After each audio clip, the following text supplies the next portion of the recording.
আসসালামু আলাইকুম এভরিওয়ান, কেমন আছেন সবাই? আশা করছি ভালো আছেন। আজকে আপনাদের সাথে শেয়ার করতে যাচ্ছি বোরহানি রেসিপি। এটা হচ্ছে গিয়ে পুরোপুরি হোমমেড, ঘরোয়াভাবে বানানো। কিভাবে কি করতে হবে চলেন দেখা যাক। আমি বোরহানির জন্য এখানে ধনে নিয়ে নিছি, তারপর হচ্ছে গিয়ে জিরা নিছি। এই দুইটা কিন্তু আমি মানে কড়াইতে টাইলে নিছি। আর হালকা টাইলে নিতে হবে যাতে করে জিনিসটা মচমচা থাকে অ্যান্ড সেন্টও আসে। আর নিয়ে নিচ্ছি সাদা গোলমরিচ। এবার এটা সুন্দর করে মিহি করে একদম পিষে নিতে হবে। আর বাকি যদি থেকে যায় সেটা সাইকে নেবেন। আর নিয়ে নিচ্ছে হচ্ছে পুদিনা পাতা। পুদিনা পাতার পরিমাণটা একটু বেশি নিয়ে ফেলছি আমি। তো পুদিনা পাতা নেবেন হচ্ছে গিয়ে ধনে পাতার ডাবল। আর হচ্ছে গিয়ে 2টা কাঁচামরিচ নিচ্ছি, যেহেতু আমি সাদা গোলমরিচ ব্যবহার করতেছি তা হচ্ছে গিয়ে কাঁচামরিচের পরিমাণ অত বেশি দেওয়ার দরকার নেই। যদি আপনারা অনেক অতিরিক্ত স্পাইসি খান তাহলে হচ্ছে গিয়ে আপনারা বেশি দিতে পারেন। এবার নিয়ে নিচ্ছি 3 কাপ টক দই।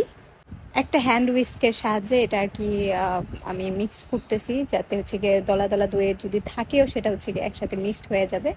এবার আমি এই দইয়ের মধ্যে বাকি উপকরণগুলো দিয়ে দিতেছি। এখানে আমি 3 টেবিল চামচের মতো চিনি দিছি। তারপর হচ্ছে গিয়ে যে মশলাটা আমি একটু আগে বাটলাম, ধনিয়া গুঁড়া, জিরার গুঁড়া, হচ্ছে সাদা গোলমরিচ, সেটা দিলাম। আর দিয়ে দিলাম বিট লবণ অ্যান্ড সেই পুদিনা পাতা অ্যান্ড ধনে পাতা কাঁচামরিচের যে পেস্টটা করে রাখছি সেটা দিয়ে দিলাম। এটা সুন্দরভাবে এখন মিক্স করে নিচ্ছি অ্যান্ড চেক করে নিব লবণ চিনি সব ঠিকঠাক আছে কিনা। মশলা যদি কম মনে হয় তাহলে একটু দিয়ে দিব, যেহেতু আমি ধনে পাতা পুদিনা পাতার একটু বেশি দিয়ে ফেলছি সেজন্য আমার কালারটা একটু বেশি হয়ে গেছে। যেহেতু প্রথমবার বানাইছি তাই বুঝতে পারি নাই যে কতটুকু পরিমাণে পুদিনা পাতা দেওয়া উচিত ছিল এখানে।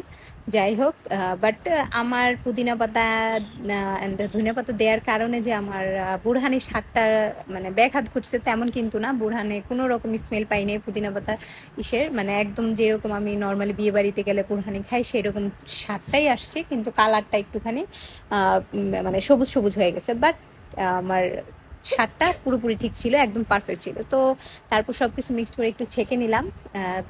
ছেঁকে নেওয়ার পরে যে পুদিনা পাতার পেস্টের যে বাকি অংশটুকু থাকে সেই উচ্ছিষ্ট অংশটুকু ফেলে দিব। এইবার আমি একটা জারে করে নিতেছি। এবার এইটা জারে করে নিয়ে এখন হচ্ছে গিয়ে আমি ফ্রিজে রেখে দিব, কারণ আমরা জানি নর্মালি বোরহানি কিন্তু একটু ঠান্ডা ঠান্ডা খেতেই ভালো লাগে। তো ঠান্ডা ঠান্ডা খাওয়ার জন্য আমি ফ্রিজে রেখে দিয়েছিলাম প্রায় 2 ঘন্টার মতো। তারপর হচ্ছে গিয়ে এখন খাওয়ার সময় এবার আপনি বোরহানিটা সার্ভ করে নেবেন। এবার আপনি পোলাও দিয়ে খাবেন না বিরিয়ানি দিয়ে খাবেন, এটা হচ্ছে একান্তই আপনার ব্যক্তিগত ব্যাপার। সো আজ এই পর্যন্তই, দেখা হবে নেক্সট ভিডিওতে। টিল দেন, আল্লাহ হাফেজ।